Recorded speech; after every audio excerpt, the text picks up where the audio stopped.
こんにちは、リースタイルです。いつもご視聴ありがとうございます。今日はこちらのサッシのへこみを直していきます。このチャンネルはリペアを始めたばかりの方やリペアに興味がある方になるべく分かりやすく解説しているチャンネルです。このサッシ枠のへこみは足場の上から何かが落ちてきたようで、網戸のレールの側面とサッシ枠の上刃がへこんでしまっている状態です。それでは始めていきます。サンドペーパーをかけるのは足付けのためと大きさを探るため、両方の意味合いがあります。当てゴムにサンドペーパーを巻いて研磨するとへこみの形が現れます。パテはそれよりも広く打ちますので、その形よりも広く足付けを行います。アルミのへこみはかなり広い範囲にわたってへこんでいる場合が多いです。パッと見は10センチくらいかなと思われるへこみですが、サンドペーパーを当てて削ってみると実はもっともっと広いことがわかると思います。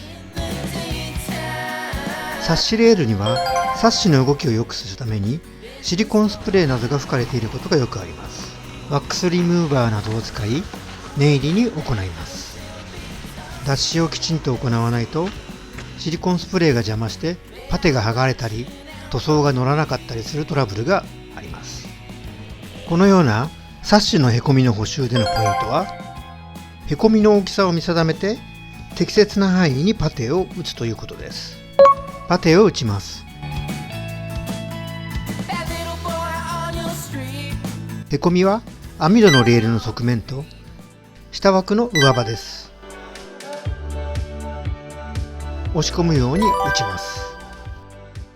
条件によっては一度でパテがうま切れず何回も打たなくてはいけなくなる時もありますが、繰り返していけば必ず平らになりますので焦らずに行うといいと思います。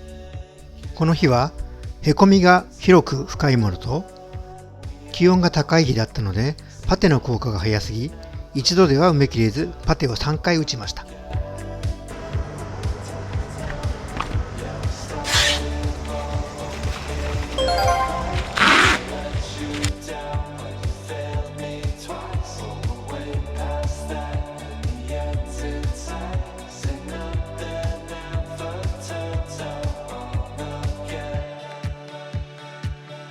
見た目では十分平らなのですが、手の感触でパテ部分にわずかな段差を感じられます。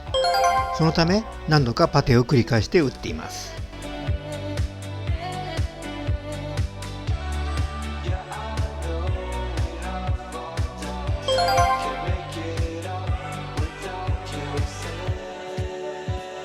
平らになってから表面をよくきれいに掃除します。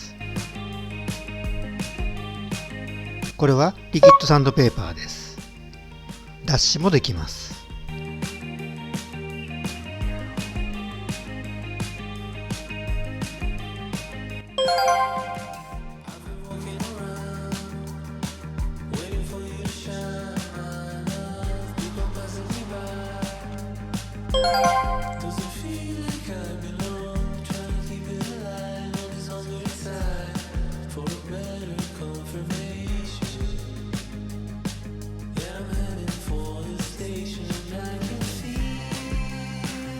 表面をきれいにするといくつかパテに巣穴があることが分かりました。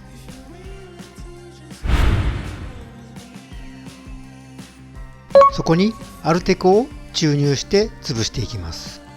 その後サンディングして平らにしていきます。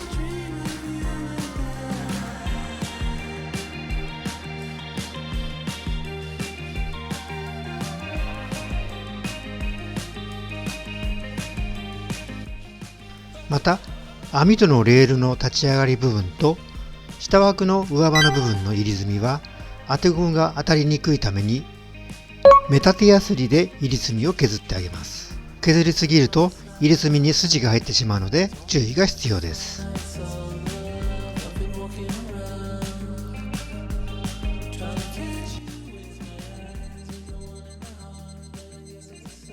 パテの面出しが終わったら塗装に移ります。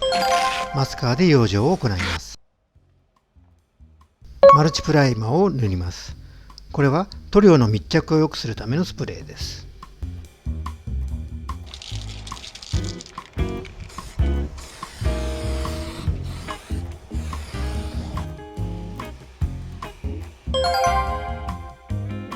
続いてプラサフを塗ります。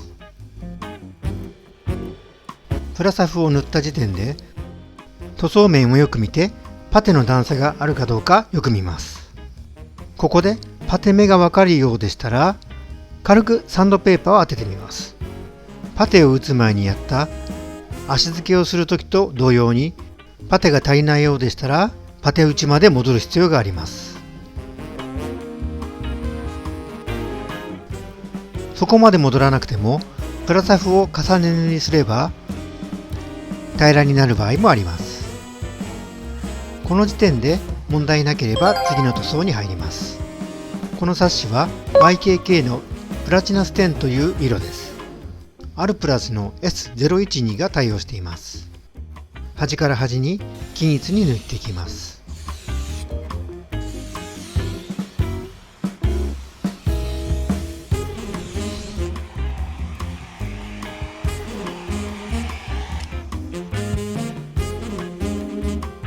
養生を丁寧に剥がしていきます。こちらでサッシの補修の完成です。